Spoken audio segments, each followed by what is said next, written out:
inspired me to work with this mini livestock. This is called black soldier fly, Hermetia lucens. It is one of the future protein source. It can partially and substantially replace the fish meal and soya meal. The biggest challenge as a farmer of BSF larva we are facing is the scalability. To get the hatcheries on automation is the prior need to get a sustainable supply for this protein. This is highly digestible protein with a complete amino acid profile, and it is answer to our desperate looking feed industry, which is looking for an alternative to the conventional fish meal and soya meal. So today I'm getting a chance to say a few words. So my humble request to all the ministries here present and the researcher. I got a chance to visit Netherlands a year back, and I could see a very well technically developed hatcheries for the optimized production of BSF nurseries. So I would request, it is the urgent need that we all, the farmers as well as the researchers, look into this matter and come up with a solution so that our country, which is always late, a little late, I would say, in catching up the world need, we should be among the first ones, the kind of agri-waste we have, to feed these larvas and to come up with an alternative protein source. Thank you for giving me this chance to express myself. Thank you, Lali. Thank you. Now I invite Shri Ravi Kumar Yelenki, President ISO.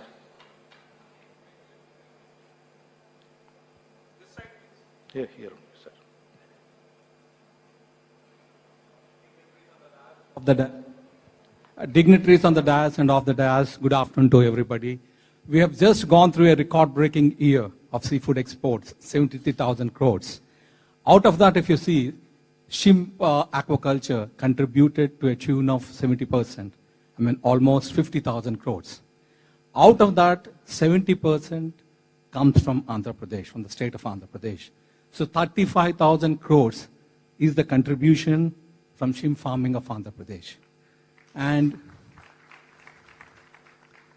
if you look at our GSDP, I mean, it is about 18 lakh crores. And if you look at shrimp aquaculture, its straight contribution is 2% for the GSDP. And if you look at the linkages, forward linkages and backward linkages, like breeding, hatcheries, seafood processing, feed manufacturing, logistics, and exports. And it could contribute almost close to 10% of the GSDP because of the multiplier effects. So it is very, very important, a sector in the state of Andhra Pradesh. And we have done pretty well so far. And one would tend to think, the industry is thriving in Andhra. But that's not the case. The industry is going through severe distress. No segment in the sector is doing good. Farmers are not making money because input costs have been inflated, whereas the price of the produce is getting deflated. Feed millers are not doing good. For them also, input costs are going up, and they're not able to sell at a commensurate price. If you look at the hatcheries, they've been selling the seed for the last 20-25 years at 30-35 paisa, whereas the input costs have gone up. The broodstock cost has gone up to a level of $150. It used to be about $70. And because of the rupee depreciation, it further goes up, the broodstock cost, which is the primary input for the hatcheries. So none of the segments in the industry are doing good right now. So we need to look at what can we do. I mean, a lot has to do with macroeconomic situation of the world. We can't do much about it, but we can improve the efficiencies of the farming, thereby reduce the cost. What can we do to improve the efficiencies? One of the things is the broodstock. I mean, broodstock forms the foundation of the whole value chain. What we use is a broodstock called SPF. That is the variety, specific pathogen free. I mean, if you look at the commercial SP of suppliers, none of the suppliers have tolerant lines, disease tolerant lines. But they're available elsewhere. We need to bring in those technologies and establish nucleus breeding centers within the country and come up with disease tolerant stocks. That would greatly impact the efficiency and bring the profitability up.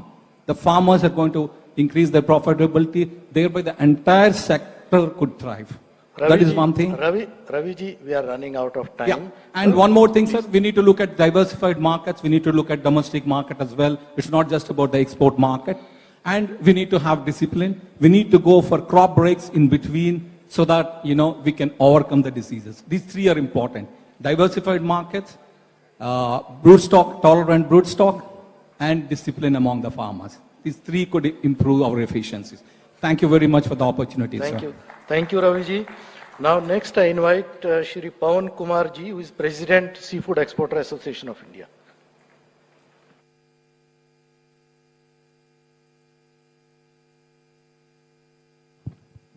Dignitaries on the dais, off the dais, and my friends from the seafood industry. As my friend Ravi said, it's been a record-breaking year for the seafood exports. We have touched 73,000 crores. I would thank the union government for the support which they've given to the exporters and all the export fraternity. But having said that, we are not going to rest here.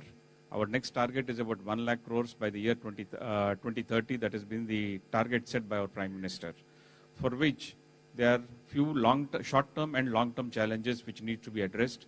But before I present those, I would say the two important pillars of our export who facilitate the export. One is the fishermen, other one is the farmer. They have to be protected so that our exports can happen very smoothly. On the short-term challenges, we have this EU certification regulation which is coming up, which is called 2023/2842, which stipulates that all the ocean catch exports will have to be certified by the vessel. The vessel has to be certified by the vessel owner or the vessel driver before it is exported. So that is the big challenge. It has to be, the regulation is coming up in January 2027. Before that, we have to get all the certification done so that we can export. So this is, for this, since the time is very less, we request a small working group to be created with the Commerce Ministry people, Fisheries Ministry people, and probably a representative from the exporter side to be part of it.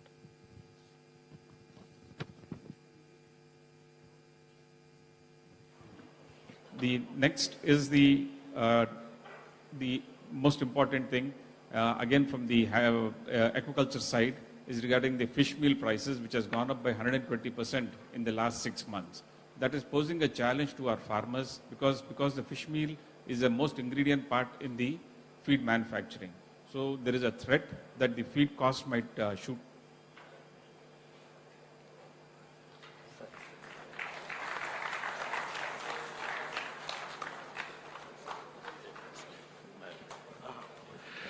So, ladies and gentlemen, Honorable Union Minister of Commerce and Industry, Shri Piyush Goyal ji is here with us.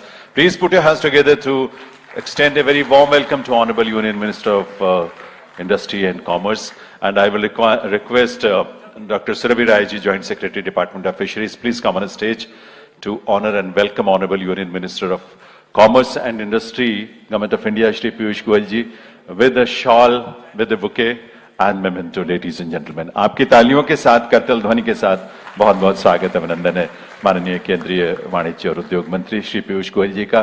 भगवान वेंकटेश्वर की कृपा हम सब पर सदैव बनी रहे। Thank you very much sir. Thank you sir. Thank you sir.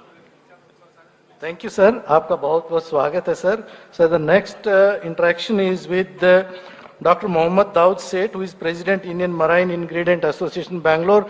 Daud, brevity is a virtue, is a quality. Please be brief.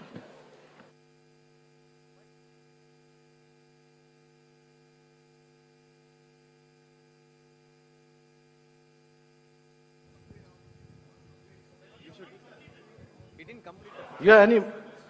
Okay, just. But be brief. Then I was waiting for the minister to come in, so I had to stop in between. Sir. Okay, okay.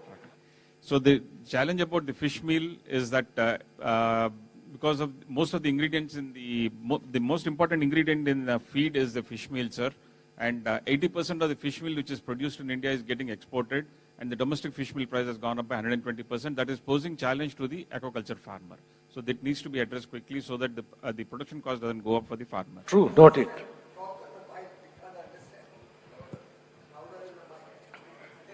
Now it is clear, sir. Thank you, sir. So I was talking about the fish meal, sir. The fish meal price has gone up by 120% in the last 6 months, and that is being directly reflected on the farmers, sir, because the farm cost has gone up. 80% of the fish meal in India is getting exported to other countries. Our domestic fish feed manufacturers are not able to buy that, sir. That is one issue, sir. And the second thing is, of course, black tiger, which has been a good alternate this thing. And we request you to kindly encourage that black tiger by increasing the production so that, we can have a diversified species. And on the long-term issues which we thought we bring it to your notice, I'll be very brief, sir. One is the juvenile fishing. This is going to be a biggest threat for our industry, sir. If juvenile fishing is not stopped, the entire ocean bed is getting washed away. So this is a very important issue which needs to be addressed from our side. And the next challenge is the FSMA 204, which is coming up. US is going to, because now the traceability has become a most important thing today, sir. And they're talking about from farm to fork kind of this thing. And if our farms, aquaculture farms, are not registered, it is going to be a big challenge because we have to meet with the FSMA 204 regulation, which is coming up in 2028.